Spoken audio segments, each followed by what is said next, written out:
Good evening.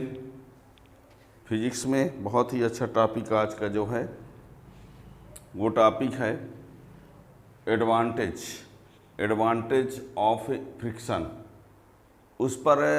उसमें थोड़ा सा उसको मैथमेटिकली प्रूव करना पड़ेगा। वो ये है, it is easier to pull the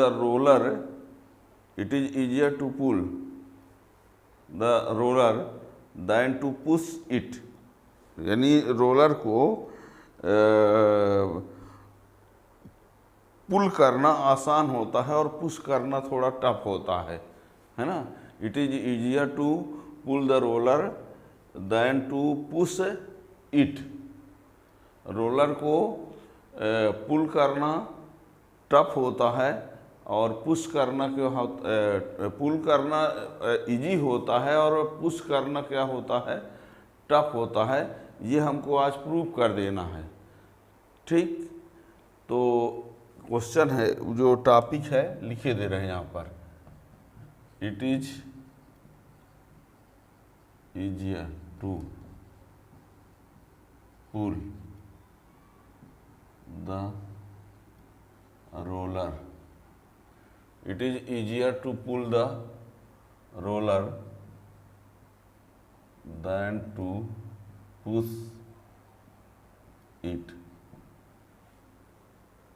roller को पुल करना आसान होता है, पुश करना टफ होता है। इसको प्रूव करने के लिए हम क्या करेंगे, ये दिखा दिया जाए। सुनिए, जब हम रोलर को पुल कर रहे होते हैं तो उस समय भी फ्रिक्शन फोर्स लगेगा, और जब रोलर को हम पुश कर रहे होते हैं उस समय ही फ्रिक्शन फोर्स लगेगा। अब फ्रिक्शन क्या करता है, मोशन का अपोज करता है। क्या कहा हमने, जब रोलर को आप पुश करेंगे उस समय ही फ्रिक्शन काम करेगा, जब रोलर को पुल करेंगे उस समय ही फ्रिक्शन काम करेगा।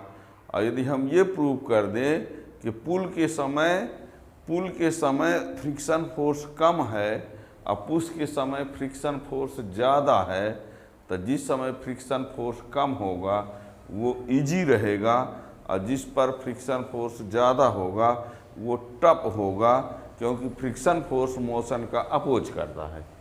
ठीक है, तो हमको दोनों केस में बताना है, पुश करते समय फ्रिक्शन फोर्स कितना है, पुल करते समय फ्रिक्शन फोर्स कितना है। और पुल के समय फ्रिक्शन फोर्स लेस रहेगा और पुश के समय फ्रिक्शन फोर्स ज़्यादा रहेगा, तो जिससे कन्फर्म हो जाएगा कि रोलर को पुल करना आसान होता है और पुश करना कठिन होता है। ठीक है, तो ये आज हम प्रूव करेंगे। और इसको जानने के लिए आपको ये पता होना चाहिए कि F equal to mu R होता है, यानी mu equal to F upon are.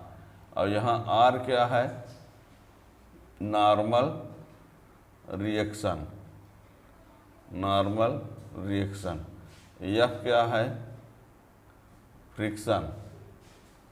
Friction force.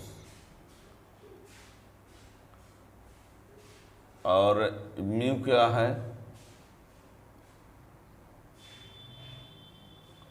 Coefficient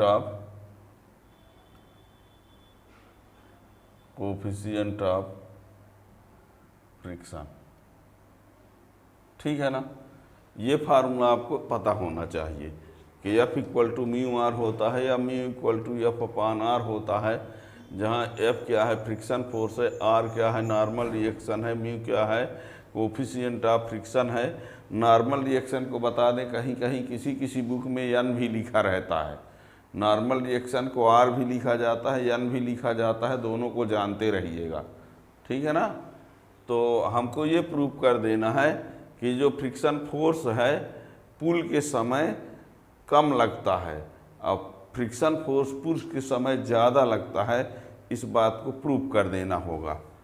तो यहाँ पर देखिएगा, यहाँ पर हम दो डायग्राम बनाते हैं।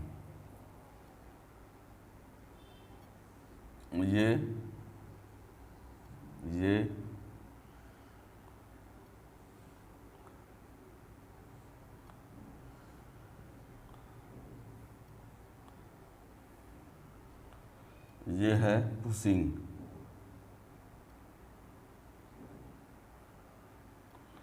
और ये एक डायग्राम,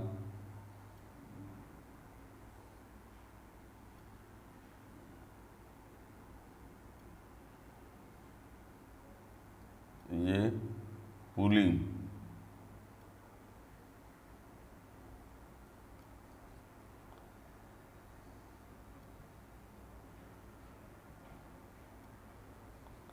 और ये R,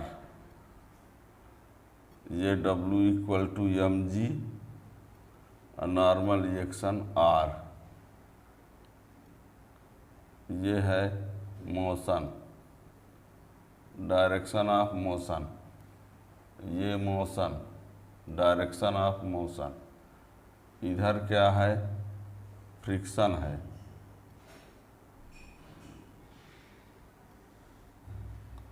ये क्या है, फ्रिक्शन, ये F force, theta angle, F के कंपोनेंट में F cos theta, F sin theta, F का कंपोनेंट F cos थीटा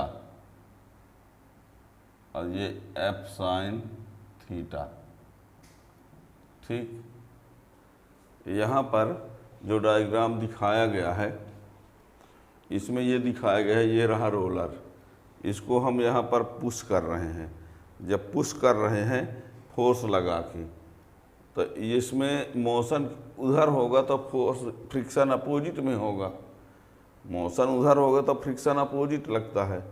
अब ये वेट, रोलर का वेट वर्टिकली डाउनवर्ड है mg, नॉर्मल रिएक्शन अपवर्ड है, ठीक है ना। रोलर को चाहे हम पुल करें चाहे पुश करें, सुन लीजिए, रोलर को हम चाहे पुल करें चाहे पुश करें, दोनों कंडीशन में उसमें 4 फोर्स एक्ट होंगे। रोलर को चाहे पुल करें चाहे पुश करें उसमें 4 फोर्स एक्ट होंगे। कौन कौन है?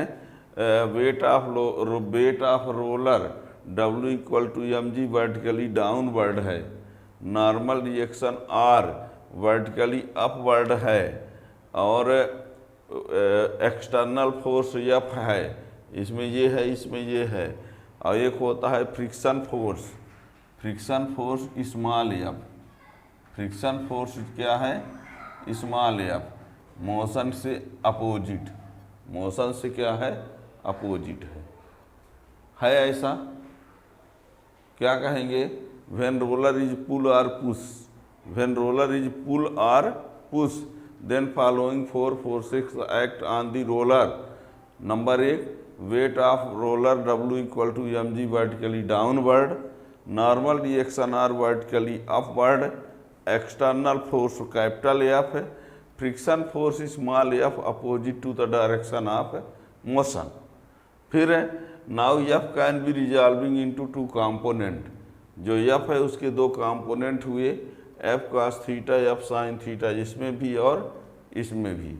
हॉरिजॉन्टल कंपोनेंट जो है वो F cos थीटा है और वर्टिकल कंपोनेंट जो है F sin थीटा है। हमको ये प्रूव कर देना है किसी न किसी तरीके से कि इस केस में पुशिंग के समय जो फ्रिक्शन फोर्स है वो ज़्यादा है और पुल के समय फ्रिक्शन फोर्स कम है। और यदि ये प्रूफ हो जाए तो उससे ये क्लियर हो जाएगा कि पुल करना आसान होगा और पुश करना टफ होगा। ठीक है ना। तो यहाँ पर जो कुछ है वो सब लिखे दे रहे हैं, यहाँ लिखे दे रहे हैं, ऊपर से लिखते हैं। टॉपिक और हेडिंग तो आपने देख ही लिया है ना, कि लिखा रहे हमेशा, क्वेश्चन तो आपने ऊपर देख ही लिया। चलिए तो लिखा रहने देते हैं। यहाँ लिखते हैं व्हेन रोलर इज पुश और pull then following 4 forces act on the roller. उनमें से first number, weight of roller, W=mg, और ये वर्टिकली डाउनवर्ड। दूसरा नॉर्मल रिएक्शन और वर्टिकली अपवर्ड। है ऐसा कि नहीं? बिल्कुल है। Third external force F। Fourth friction force F opposite to the direction of motion. Confirm? Friction force F opposite to the direction, opposite है, अपोजिट लिखा हुआ है, इतने में क्या दिक्कत है? व्हेन रोलर इज पुश और पुल, जब रोलर को पुश करेंगे या पुल करेंगे तो दोनों केस में उस पर फोर्स एक्ट होगा।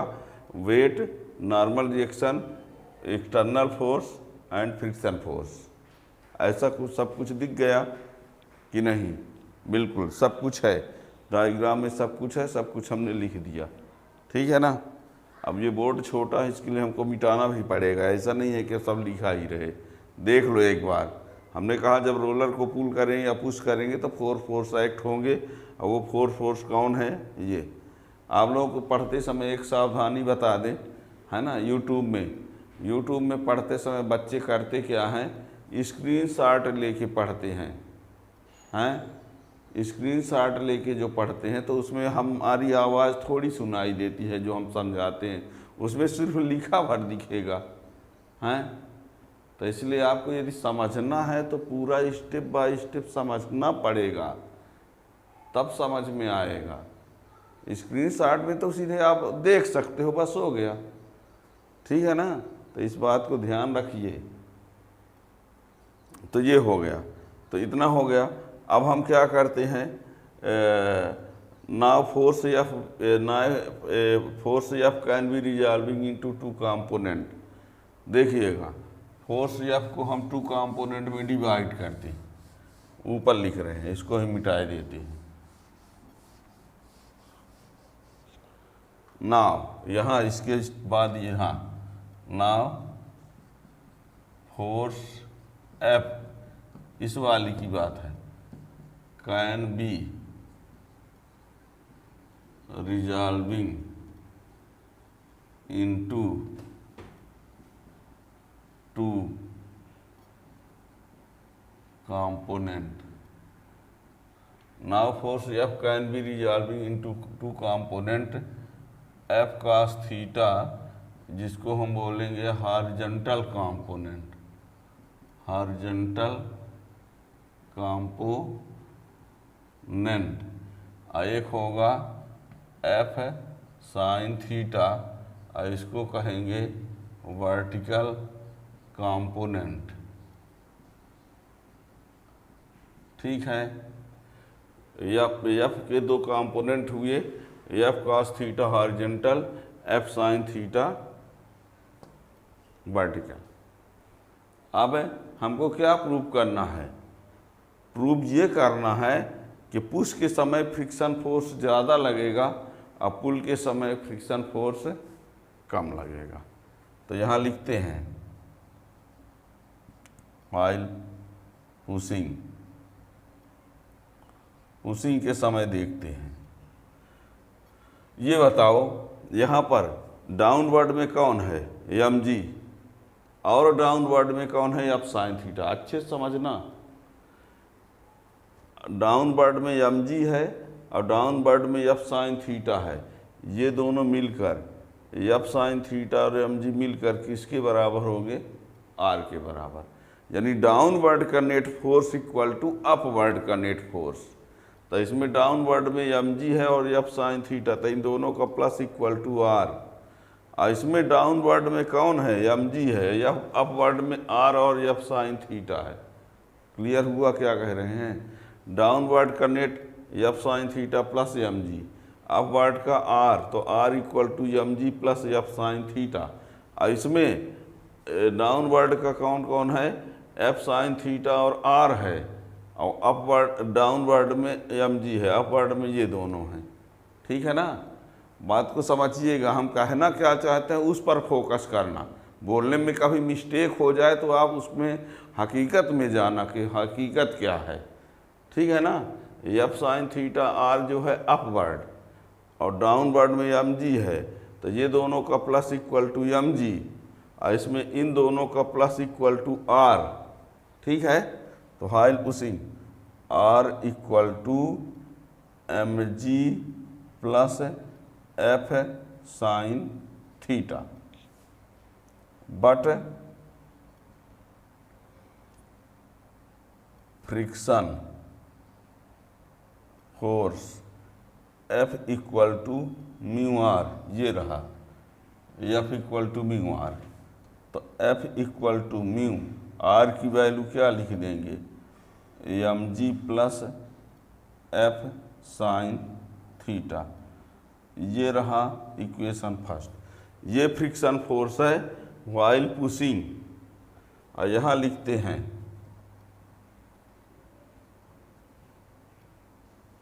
While pulling. तो इसमें क्या है, आर और एफ साइन थीटा मिला के बराबर एम जी। आर की वैल्यू लाएंगे तो M G minus F sine theta, therefore F equal to mu R, जो ये फार्मूला, तो म्यू आर की value M G minus F sine theta. अब बताओ, देखो सबके बात समझ में आनी चाहिए। ये क्या है, पुशिंग के समय फ्रिक्शन फोर्स है, ये कब का है, पुलिंग के समय फ्रिक्शन फोर्स है। ये एफ की वैल्यू, ये एफ की वैल्यू दोनों को देखिए तो आप देखेंगे कि यहाँ पर प्लस लगा है, इसका मीन्स हुआ कि ये वैल्यू ज़्यादा होगी, और यहाँ पर ये माइनस लगा है, इसलिए ये वैल्यू क्या होगी, कम होगी। और ये ज़्यादा फ्रिक्शन फोर्स मोशन का अपोज करता है, फ्रिक्शन फोर्स मोशन का अपोज करता है। तो बताओ, जब आप पुश करेंगे तो अपोजिंग फोर्स ज़्यादा है, और जब आप पुल करेंगे तो अपोजिंग फोर्स कम है। तो जिसमें अपोजिंग फोर्स कम होगा वो इजी रहेगा, और जिसमें अपोजिंग फोर्स ज़्यादा रहेगा वो टफ रहेगा। क्या क्लियर हुआ? It is clear that force of friction is more than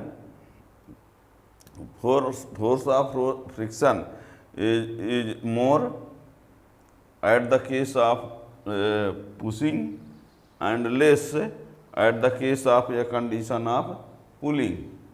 Therefore, it is easier to pull the roller than to push it, है ना। तो यहाँ पर क्या लिख रहे हैं आप, यहाँ लिखे दे रहे हैं, it is clear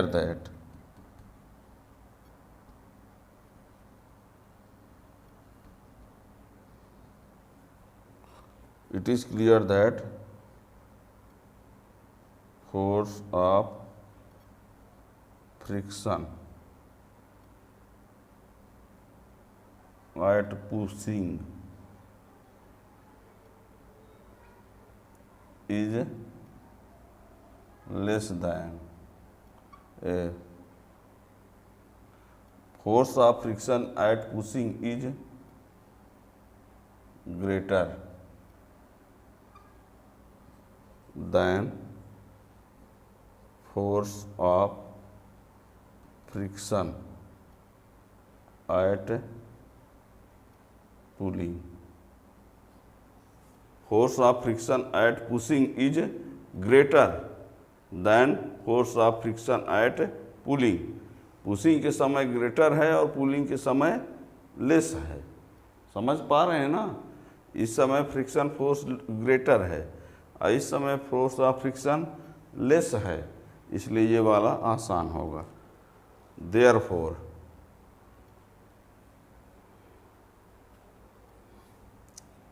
देयरफॉर न दिख रहा तो नीचे इसको थोड़ा सा उठाते हैं, अब फिर लिखते हैं।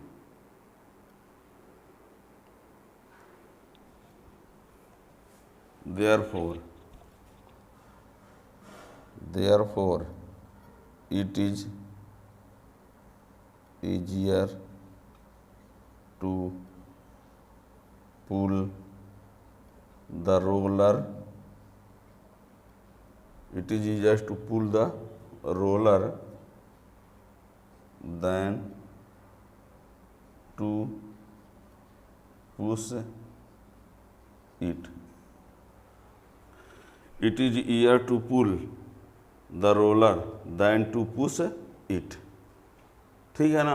आपसे क्वेश्चन कैसे पूछा जाएगा बोर्ड एग्जाम में, prove that it is clear to prove that it is easier to pull the roller than to push it. तो ये सब कुछ आपको प्रूव कर देना है। मेन बात समझ में आ गई होगी कि आपको क्या कर देना है, दोनों कंडीशन में आप फ्रिक्शन फोर्स लाइए, और जिसमें फ्रिक्शन फोर्स कम रहेगा वो इजी रहेगा, और जिसमें फ्रिक्शन फोर्स ज़्यादा रहेगा वो टफ रहेगा। तो हमने जब दिखाया सब कुछ तो ये देखा गया कि पुशिंग के समय फोर्स ऑफ फ्रिक्शन ज़्यादा है और पुलिंग के समय फोर्स ऑफ फ्रिक्शन कम है ना। तो पुल जो है आसान होगा और पुश जो है वो टफ होगा। ठीक है, it is easier to pull the roller than to push it. ठीक, इस प्रकार यदि आपको ये क्वेश्चन समझ में आ गया हो तो चैनल को सब्सक्राइब कर लीजिए ताकि ऐसे वीडियो का नोटिफिकेशन आपको मिलता रहे। Thank you.